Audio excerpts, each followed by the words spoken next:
What's up, guys? JOAKIM here, terve! I've got a little bit of announcement to make, and from that greeting you might know what it is. I am learning Finnish, which is quite the unique thing for a Swede to do. Finland is Sweden's neighboring country, but we don't know much about Finland or care much about Finland. Like, we don't have to, we don't have to interact with Finns and at all, which is sad. I agree with that.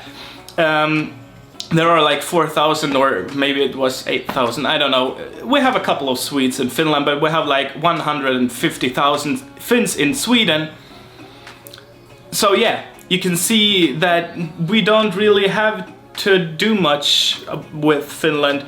We do know that we have a lot of things in common, like a lot of things, but we also have a lot of things not in common, so to speak.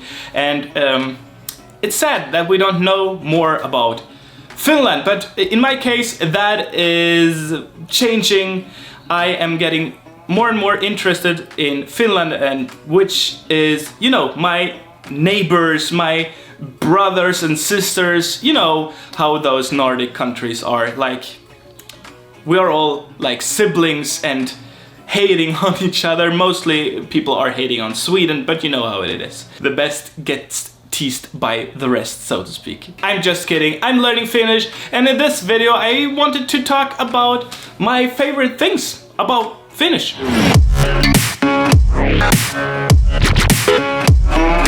I do really like the word olla.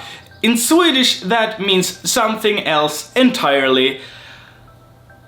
Dabbing your penis against things. Olla is pretty versatile, I'd say, and I'm not talking about that Spanish greeting, I'm talking about the verb to be in Finnish. And you use it like I am, you are, for instance, mä oon ruotsalainen, which means I am Swedish, but you also use it for to have. I could, for instance, say mulla on 2 lasta, which means I have 2 children, and they also use is for there is and there are, and that's not so something special for you, maybe, but for me as a Swede, in Swedish we use another verb for that. So this makes this verb a bit more versatile for me. So I could say po. Oh man, sorry for my poor Finnish. I'm a poor Swede speaking poor Finnish. Pöydällä on kirja. Despite what you might think, Finnish is also pretty, I would say, regular. Even if something is irregular, it's pretty regular in itself. So that's a huge, major plus for this language. So for instance, you'd have the word talo, which means house, and you could just decline that after a set pattern, which is pretty nice. Talo, talon, taloa, talossa, etc. And the same would go for almost any word. Like you could have kirja, which means book, kirja, kirjan, kirjaa, kirjassa, etc. I think that's pretty neat.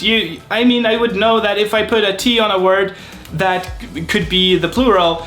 It's, of course, there are irregularities, but Finnish is pretty regular, and the same goes for the verbs. They are conjugated pretty regularly, and the same goes for irregular verbs. They are pretty, I'd say they are pretty regular in themselves anyway.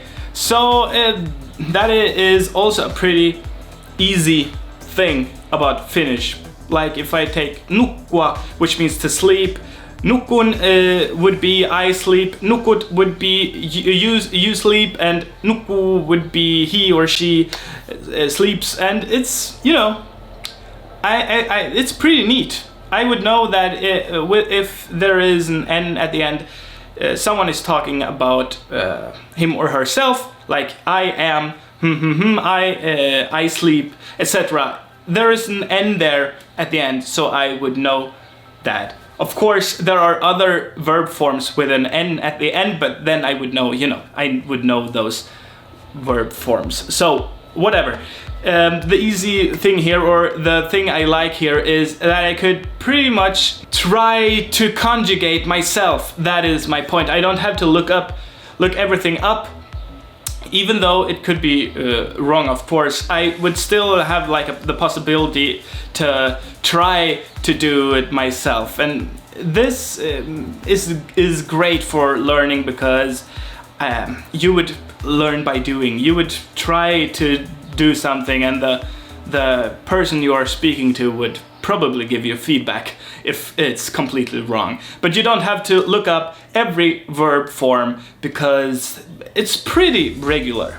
Also, the fact that there are like probably more than 4,000 Swedish loan words in Finnish is something that I find it's fun, it's cool for me that there are so many loans.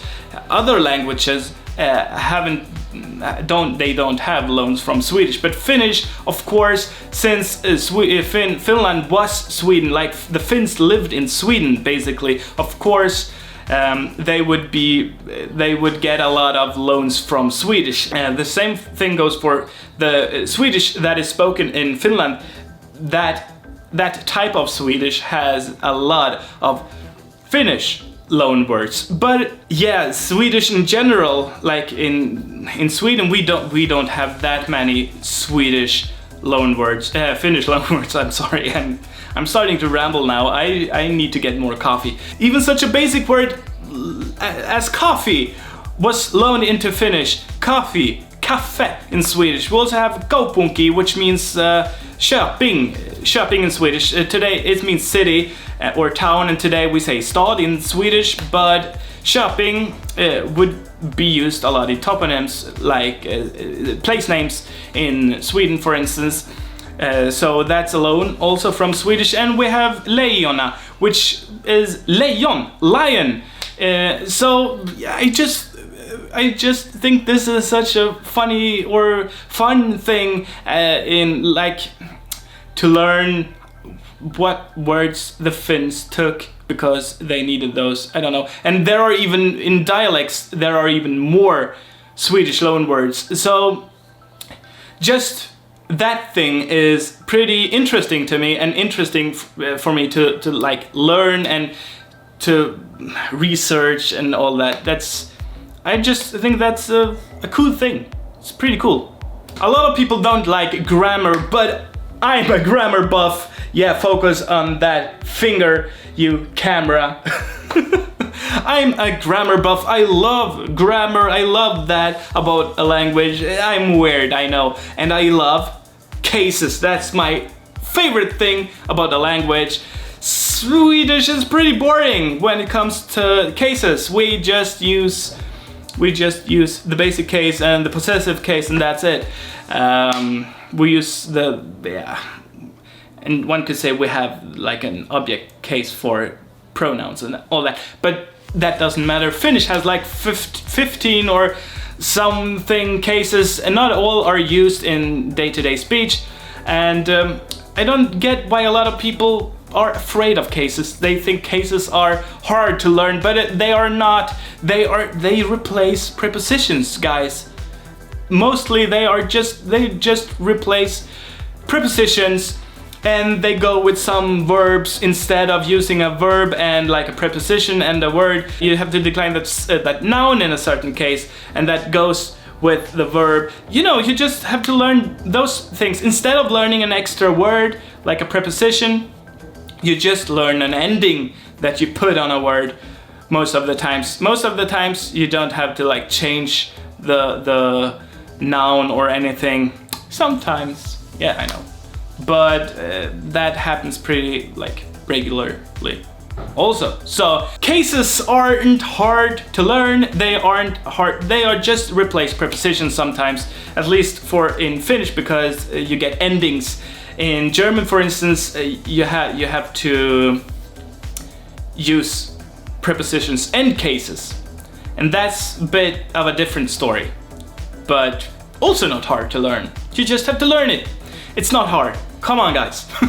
It's cool. It's awesome. I need a shirt. Like, this guy loves cases. I don't know. And to end this, I just want to, like, for me personally, my favorite thing is the challenge. So far, I'm fluent in 3 Germanic languages, how boring is that? Swedish, English and German, that's so boring. And they are all, because they are Germanic, they are all Indo-European. And I have also, you know, tried to learn a bit of French and a bit of Italian and a bit of Portuguese. They are all Indo-European languages. They are Romance languages, but they are also Indo-European. So it's pretty straightforward, like how to construct sentences. It's pretty similar to Germanic languages in a way. But Finnish is like Japanese. I've learned Japanese back in the day. And Japanese is, yeah, it's also pretty straightforward, like a Indo-European language, but it's not it is its own language, like its own family. And Finnish is not or at least we don't know, but it's strongly assumed that Finnish is not an Indo-European language. And I can say it's a challenge sometimes, like some things are pretty straightforward. No, this is this and all that. But there are a lot of constructions that we don't use in Germanic languages, for instance. And it's just like people say Finnish is hard. So that's something that it sparked my interest. Because I hate it when people say it's hard to learn this and this language. So I am in for proving them wrong, but it's very different, and that's a challenge. Of course, that is a huge challenge, but it's also very interesting. You learn something completely new. It's not just like replacing words with your native language. You have to learn entirely different structures. It's just awesome. I love it. So I'm gonna stick with Finnish for a while. I really, like 10 years ago, I was really into languages and I tried to learn a lot.